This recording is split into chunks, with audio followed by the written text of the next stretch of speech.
Morning to all my dear students, welcome back to my channel. मैं आपकी अपनी मीना चौहान आज 9th क्लास के बच्चों का चैप्टर कंप्लीट कर देंगे, पॉवर्टी एज अ चैलेंज। हमारा वीडियो अगेन थोड़ा डिले हो गया, I am very sorry about that. Actually some time I didn't get time for the videos and all. So आज हम ये चैप्टर कंप्लीट कर देंगे। और जैसे आप लोगों के बहुत सारे डाउट्स आए थे, मुझे बहुत सारे बच्चों ने अपने डाउट्स क्लियर किए हैं, तो प्लीज आप लोग भी अपने डाउट्स क्लियर कर सकते हैं, वेदर यू नो मी और you don't know me, right. तो आज हमें जो चैप्टर कंप्लीट करना है उससे पहले हम थोड़ा सा रिकॉल करेंगे जो हमने अपनी प्रीवियस क्लास में इस चैप्टर के बारे में पढ़ा था। First of all I told you about what is poverty, कि पॉवर्टी क्या है, पॉवर्टी के रीजंस क्या हैं, गरीबी रेखा के अंदर कौन से लोग आते हैं, एक साल में एक व्यक्ति की कमाई गांव में कितनी है, शहर में कितनी है, एस्टिमेशन कैसे किया जाता है, ये सब रीजंस हमने अपनी प्रीवियस क्लास में पढ़े थे। आज हम पढ़ेंगे ग्लोबल पॉवर्टी स्कैनरियो, यानी कि पूरी दुनिया में, पूरे विश्व में पॉवर्टी का स्कैनरियो, पॉवर्टी का एस्टिमेशन और उनकी जो इंक्रीज है या वो डिक्रीज हो रहा है वो किस हिसाब से एस्टिमेट किया जाता है। The proportion of people in different countries living in extreme economic poverty defined by the world bank as living on less than $1.90 per day. यानी कि हमारे वर्ल्ड बैंक ने ये एस्टिमेट किया है कि जो व्यक्ति 1.90 पर डे डॉलर से कम अर्निंग करते हैं, रुपीज नहीं, it is estimated in dollars, $1.90 per day से कम कमाते हैं वो लोग गरीबी रेखा के अंदर आते हैं। ये डिसाइड किया गया था 2015 में। Although there has been a substantial reduction in global poverty, it is marked with great regional differences. Poverty declined substantially in China and Southeast Asian countries as a result of rapid economic growth and massive development. अब आपको मैं एक बात बताऊं, आपने देखा है, आप लोग जानते हैं, you are growing up kids, कि China market all over world take over कर रही है। चाइना के प्रोडक्ट्स आप मार्केट में लेने जाते हैं तो दुकानदार एक बड़ी आराम से बात करता है आपसे कि माल तो हम बेच रहे हैं, चाइना का माल है साहब, गारंटी नहीं। क्या मतलब हुआ? आपको 400 का सामान 100 रुपए में मिल रहा है, राइट। हम बाजार जाते हैं, 400 का सामान हमें 100 रुपए का मिलता है, क्योंकि Chinese products are very cheap, बहुत सस्ते हैं, एक्सट्रीमली सस्ते हैं। वो बहुत डेकोरेटिव होते हैं, बहुत हाईटेक होते हैं, उनकी एडवांसमेंट बहुत ज्यादा होती है। लाइक आप बच्चों की टॉयज लेने जाते हैं तो इंडियन टॉय आपको मिलेगा 400 का, same toy with lots of lightning, lots of music आपको 100 रुपीज में मिल जाएगा, बट उसकी गारंटी नहीं होती। दुकानदार के पास आप सामान चेक करके ले रहे हैं, आप घर आए, वो नहीं चला तो वो 100 रुपए आपके डूब जाएंगे, दुकानदार उसकी जिम्मेदारी नहीं लेता। ये एक ड्रॉबैक है चाइनीज प्रोडक्ट्स का, कि अगर आप शोरूम से लेकर बाहर निकल आए तो वो दुकानदार की रिस्पॉन्सिबिलिटी नहीं है, उसका कोई रिफंडेबल नहीं है, उसका कोई रिटर्न नहीं है। आपकी किस्मत है कि वो सामान चलेगा या नहीं, and most of the time चीजें चल जाती हैं। इसीलिए चाइनीज प्रोडक्ट्स ने पूरी दुनिया में इकोनॉमी को टेक ओवर किया है, क्योंकि जो सामान हमारा देश 400-500 रुपए का बेचता है बनाकर, प्रॉफिट मार्जिन रखे, उसी सामान को चाइना प्रोडक्ट में हम 100-150 रुपए में आसानी से ले सकते हैं। तो ऑब्वियसली जो मिडिल क्लास होगा वो अपनी इकोनॉमी को देखेगा, अपने बिजनेस को देखेगा, अपने खर्चों को देखेगा, तो सेम चीज अगर उसे सस्ते दामों पर मिलेगी तो वो वही लेगा। इसीलिए this is the only reason, remember, this is the only reason कि चाइनीज प्रोडक्ट ने वर्ल्ड वाइड इकोनॉमी में, वर्ल्ड वाइड मार्केट में, चाहे वो इलेक्ट्रॉनिक्स हो, चाहे वो इक्विपमेंट्स हो, चाहे वो बच्चों के प्रोडक्ट्स हो, चाहे वो मेडिकल प्रोडक्ट्स हो, या चाहे वो ब्यूटी प्रोडक्ट्स हो, हर जगह चाइनीज माल आपको अवेलेबल मिलेगा with lots of cheap price, remember. इसीलिए चाइना का जो पॉवर्टी स्केल है वो बहुत ज्यादा डाउन गया है, मतलब पॉवर्टी कम हुई है, लोगों को एम्प्लॉयमेंट मिला है, उनका इकोनॉमी बढ़ा है और गरीबी कम हुई है। And in sub Saharan Africa poverty in fact decline from 51% to 41%। और जो हमारे साउथ अफ्रीका या सब सहारन अफ्रीका के एरिया हैं, वहां पर भी पॉवर्टी रेशो 51% से घटकर 41% हुआ है, यानी कि इकोनॉमी बढ़ी है। Similarly, where officially it was non-existent earlier, table 3 shows that the proportion of people living in under poverty in different countries is defined by the international poverty line, means population below $1.90 per day. अब देखिए, आपको इसमें पूरा poverty estimation दिया गया है, table 3.2 आप book में खोल के देखिएगा। नाइजीरिया का 53.5%, बांग्लादेश का 14.8%, India is on 21.2%, Pakistan is 4.0%। तो ये आपको रेशो दी गई है, head count ratio, comparison among some selected countries की पॉवर्टी रेशो वहां पर कितना है। इसके बाद हम अब पढ़ेंगे what are the causes of poverty. मैं आपको एक बहुत ही मिडिल रीजन बता रही हूँ। कोई भी नेचुरल प्रॉब्लम आती है, जैसे गरीबी है, अनएम्प्लॉयमेंट है, या लोगों को शिक्षा नहीं मिल रही है, इलिटरेसी है, या नेचुरल क्लाइमेटिक कंडीशन है, या फसलें खराब हो रही हैं, या पानी की शॉर्टेज हो रही है, खाने की शॉर्टेज हो रही है, सभी प्रॉब्लम्स का एकमात्र रीजन, एक सिंगल रीजन जो आप अपने हर आंसर में, चाहे वो ग्लोबल वार्मिंग हो, चाहे वो डिफॉरेस्टेशन हो, चाहे वो सॉइल इरोजन हो, चाहे वो फूड शॉर्टेज हो, किसी भी टॉपिक में जो आप अपना एक पॉइंट ऐड कर सकते हैं, दैट इज बढ़ती हुई जनसंख्या, पॉपुलेशन एक्सप्लोजन, यानी कि ओवर पॉपुलेशन। ध्यान रखिएगा। अब वो कैसे, मैं आपको बताती हूँ। कॉजेज ऑफ पॉवर्टी देखिए, अब पॉपुलेशन बढ़ी, लोगों के पास रोजगार नहीं है। हमें 10,000 लोगों को रोजगार देने थे, हमने वो 10,000 लोगों को रोजगार दिए, लेकिन 3 साल में जो हमारा 10,000 का टारगेट था वो हमने अचीव किया। बट 3 साल के अंदर पॉपुलेशन और बढ़ गई, तो 10,000 बढ़कर 15,000 हो गया।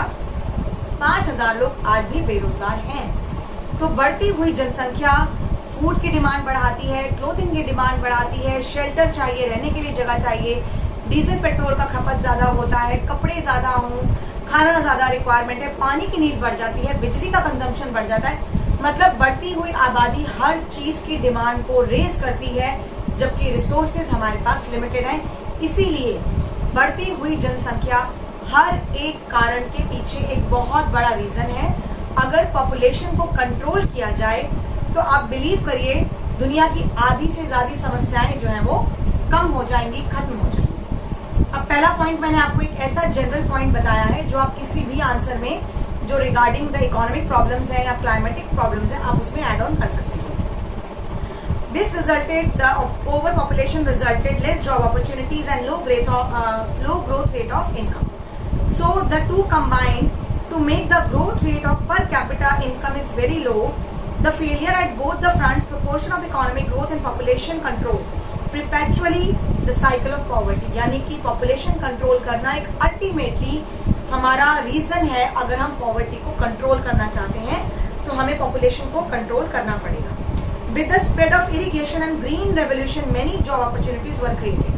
अच्छा, आपने ग्रीन रेवोल्यूशन 8th में पढ़ा है, 7th में पढ़ा है, जिसमें HYV सीड्स का डिमांड बढ़ाया गया, प्रोडक्शन बढ़ाया गया, ताकि बढ़ती हुई जो आबादी है उसकी खाने की कमी को हम पूरा कर सकें। इसमें हमने HYV सीड्स का इस्तेमाल किया, जिससे जो प्रोडक्शन है वो बहुत ज्यादा बढ़ गया।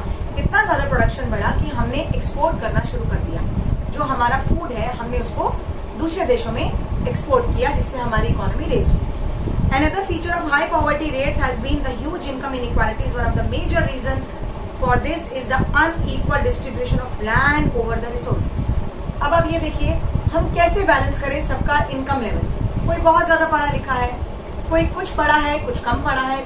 तो जब पढ़ा लिखा नहीं होता इंसान या कम पढ़ा लिखा होता है तो वो अपनी फैमिली को सपोर्ट नहीं कर पाता, क्योंकि हमें हमेशा ये बताया जाता है कि हमारी एजुकेशन हमारी लाइफ के डिसीजंस को, हमारी पर्सनालिटी को और हमारा इंडिपेंडेंट होना डिसाइड करती है। और ये 90% तक काफी साथ देता है। 10% हम किस्मत पर छोड़ सकते हैं कि अगर किस्मत ने साथ दिया तो हम और आगे अचीव कर सकते हैं। अब सोशियो कल्चर हमारे लिए एक बहुत बड़ा इंपॉर्टेंट फैक्टर है, क्योंकि हमारे इंडिया में आपने देखा है कि अलग अलग रिलीजन है। कुछ रिलीजन्स को बहुत ज्यादा इंपॉर्टेंस दी जाती है और कुछ रिलीजन्स को हम कभी इग्नोर कर जाते हैं। Input like seeds, fertilizer, pesticides and other farmers need the money and agriculture products which are very important for the family and the farmers. किसानों के लिए जो एग्रीकल्चर में काम करते हैं उन किसानों के लिए बहुत जरूरी है कि वो अच्छी खाद का, अच्छे बीज का, फर्टिलाइजर्स का, इंसेक्टिसाइड का, पेस्टिसाइड का इस्तेमाल करें, ताकि उनकी फसल अच्छी हो। और वो बेचारे गरीब किसान सिर्फ बारिश पर तो डिपेंड नहीं कर सकते ना, उन्हें भगवान के भरोसे नहीं छोड़ सकते। तो उन्हें इरिगेशन के लिए भी मोटर जो पानी को पंप से उठाए या ट्यूबवेल, इनका इस्तेमाल करना पड़ेगा ताकि वो पानी की कमी को पूरा कर सकें। अगर वो पानी के सारे रिसोर्सेज अरेंज कर लेते हैं तो वो गरीबी रेखा से ऊपर उठ सकते हैं, क्योंकि उनकी फसलें अगर अच्छी होंगी तभी वो मार्केट में जाकर बेचेंगे और आगे आने वाले टाइम के लिए अपनी फैमिली को सपोर्ट कर पाएंगे और आगे आने वाले टाइम के लिए वो नए बीज, नई खाद वगैरह खरीद सकते हैं। अच्छा, anti poverty measure, what you mean by anti? It's not aunty, it's anti, ANTI। Anti pollution, anti aging जरूर सुना होगा आपने। Anti pollution, anti aging, anti poverty program. And what you mean by anti? Means solution of the problems. When it comes about the anti with the problem means the solution of the problem. काश कोई ऐसा solution हो जो anti learning पिल बनाए जिससे हमारी learning की problem खत्म हो जाए। Learning is not at all a problem dears, I am telling you. अगर आपको चीजें समझ में आती हैं तो आपको रट्टा लगाने की बिल्कुल नीड नहीं है। Believe me, trust me, I am telling you. मैं आप बच्चों की तरह ही द नॉटीएस्ट चाइल्ड थी अपने स्कूल में। I was the naughtiest child of my school और मुझे भी बहुत डांट पड़ती थी, but I was very good in my education, truly. तो आप भी ध्यान रखिए, अगर आप चीजों को समझते हैं, आप समझते हैं और पढ़ते हैं, रिपीट करते हैं, रिकॉल करते हैं, रिवाइज करते हैं, RRR, repeat, recall, revise, 3 R's, it makes you better person and you don't need to do रट्टाफिकेशन। ये जो आगे आने वाली एजुकेशन है ना, इसमें रट्टा काम नहीं आएगा। इसमें आपकी प्रैक्टिकल नॉलेज, आपका माइंड स्किल काम आएगा, जो आपको बताएगा कि आप कितना समझकर पढ़ रहे हैं। इसीलिए विदाउट एनी हेजिटेशन, कुछ भी आपको डाउट है, कोई प्रॉब्लम है, please do call me, please do comment me, I will always there with you. मैं अपने स्टूडेंट्स को कभी भी लेट डाउन नहीं करती, so don't forget. Anti poverty measures में इंडिया ने डेवलपमेंट के बाद बहुत सारी ऐसी स्ट्रैटेजीज अपनाई हैं जिसमें उन्होंने प्रमोशन किया है इकोनॉमिक ग्रोथ का। पहला पॉइंट, पहला सॉल्यूशन, इकोनॉमी की ग्रोथ। इकोनॉमी की ग्रोथ का क्या मतलब है कि ज्यादा से ज्यादा लोगों को जॉब अपॉर्चुनिटीज प्रोवाइड की जाए from low level to high scale. Next है टारगेटेड एंटी पॉवर्टी प्रोग्राम्स। ऐसे प्रोग्राम्स बनाए जाएं जिसमें गरीबी को कंट्रोल किया जाए, लोगों को रोजगार ज्यादा दिया जाएगा हर लेवल का, चाहे वो एक बहुत ही बिलो लेवल हो, चाहे वो हाई लेवल हो, हर व्यक्ति को उसका एक प्रोग्राम बनाकर काम दिया जाएगा तो उसकी अर्निंग स्टार्ट हो जाएगी। और जैसे जैसे अर्निंग बढ़ती है, हम कुछ सेव करके शुरू करते हैं रखना, जो हमारे आने वाले टाइम के लिए हम बचा सकते हैं। सो official poverty estimates which were about 45% in the early 1950s remain the same even in the early 80s. Since the 80s, India's economic growth has been one of the fastest in the world.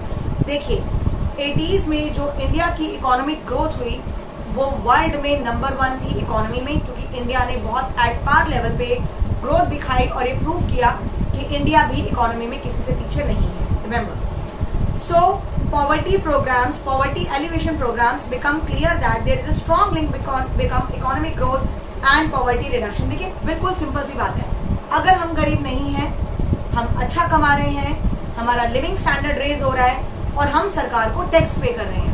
अब हम इतना कमाते हैं कि हम सरकार को tax दें, तो हमारे द्वारा दिया गया पैसा सरकार डेवलपमेंट में लगाएगी। जब वो सड़कें बनाएगी, बिजली की व्यवस्था करेगी, पानी की व्यवस्था करेगी, स्कूल्स बनाएगी। अब आपने देखा गवर्नमेंट स्कूल्स के हालात कितने इम्प्रूव्ड हैं, कितने बेटर हैं। तो कोई जरूरी नहीं है कि बच्चों को प्राइवेट स्कूल में पढ़ाया जाए, आप गवर्नमेंट स्कूल में भेज सकते हैं। वहां पर भी स्मार्ट बोर्ड्स हैं, हाईटेक मशीन्स हैं बच्चों को एजुकेट करने के लिए, very good teachers and they are very much experience. तो यू कैन नॉट से कि government schools are inferior and private schools are superior, both are at equal level now.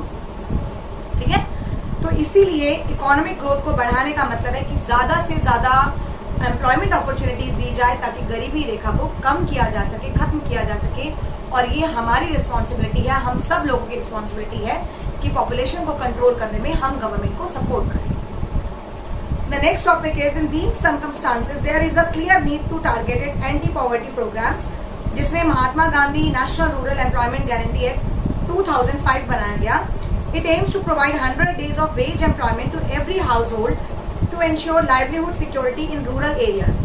इसमें 2005 में एक Mahatma Gandhi national rural employment guarantee act बनाया गया, जिसमें 100 दिन का अश्योरेंस था कि लोगों को काम दिया जाएगा और इस काम में उनको 100 डेज तक वेजेस भी दी जाएंगी, जिसको सीख कर वो आगे अपना काम शुरू कर सकते हैं। And it is in rural area, गांव में। Now the next part is also aimed at sustainable development to address the cause of drought, deforestation and soil erosion. अगर हम डेवलपमेंट की बात करते हैं तो हम नेचर को इग्नोर नहीं कर सकते।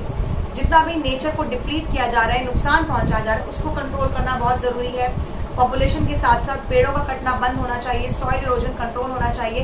तो जैसे जैसे पॉपुलेशन कंट्रोल होगी, हर चीज की डिमांड को हम कंट्रोल कर सकते हैं। देन प्राइम मिनिस्टर रोजगार योजना PMRY, it was started in 1993 and it aimed, the program is to create self-employment opportunities to the people and they are helped in setting up small business, industries and rural employment guarantee act program launched in 1995.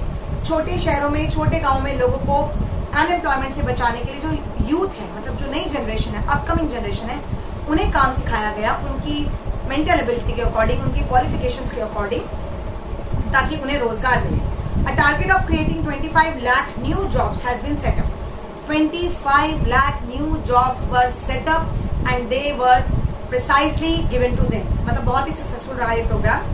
And then 10th 5-year plan Sarva Jayanti Gram Swarozgar Yojana SGSY was started in 1999. Then प्रधानमंत्री ग्राम उद्योग योजना in 2000 central assistance and given to state for basic services such as primary health. अब ये जो प्रधानमंत्री ग्राम उद्योग योजना था, इसमें primary health, primary education, rural shelter, rural drinking water and electrification, यानी कि लोगों को गांव में हेल्थ, एजुकेशन, शेल्टर, पानी और बिजली की व्यवस्था कराई जाए। इस तरीके से बहुत सारे प्रोग्राम्स बनाए गए जिनके बारे में आपको मैंने बताया है। एंड द चैलेंजेस अहेड, हमारे सामने चैलेंजेस क्या थे कि गरीबी बहुत ज्यादा है, इकोनॉमी को आगे लाना बहुत जरूरी है, तो हम सारे काम अपने गवर्नमेंट पे नहीं छोड़ सकते। मैंने आपको बताया कि जो हमारे पास फैसिलिटीज हैं, जो हमारी पुरानी बुक्स हैं, हमारी यूनिफॉर्म्स हैं, हमारे लंच बॉक्स हैं, वाटर बॉटल्स हैं, हमें उन्हें डिस्कार्ड नहीं करना, कबाड़ी वाले को नहीं देना, हमें किसी जरूरतमंद की हेल्प करनी चाहिए, ताकि हमारी वो जो चीजें हम वेस्ट कर रहे हैं या हम फेंक रहे हैं, डिस्कार्ड कर रहे हैं, वो किसी के काम आ सके। तो अगर हम सब एक सोसाइटी में रहते हुए एक दूसरे को सपोर्ट करेंगे, एक दूसरे की मदद करेंगे, तो ऑब्वियसली गरीबी हटाने में बहुत हेल्प होगा। आप करके देखिएगा, अपनी इच्छा से, अपनी जेब से, अपनी पॉकेट मनी से आप अगर किसी को सपोर्ट कर सकते हैं, कैश मत दीजिए, आप आटा, चावल, गेहूं, अनाज, बुक्स, जो कुछ भी आप अफोर्ड कर सकते हैं आप जरूर दीजिएगा। सोसाइटी में रहते हुए एक दूसरे का सपोर्ट करना, हेल्प करना बहुत जरूरी होता है। मे बी आपके लिए वो बहुत थोड़ा सा हो, लेकिन किसी के लिए वो बहुत बड़ी हेल्प हो सकता है। तो it's my humble request to you कि आप अगर किसी की भी मदद कर सकते हैं तो हमेशा आगे बढ़िए, उनकी मदद कीजिए, चाहे बुक्स के थ्रू हो, चाहे मेडिसिन के थ्रू हो, चाहे खाने के थ्रू हो। और इसी तरीके से हम अपनी सोसाइटी को और बेटर बना सकते हैं, गरीबी को कम कर सकते हैं। तो आज का चैप्टर हमारा खत्म होता है। Take care of yourself and don't forget to like, share and subscribe my channel and take care of yourself and your parents.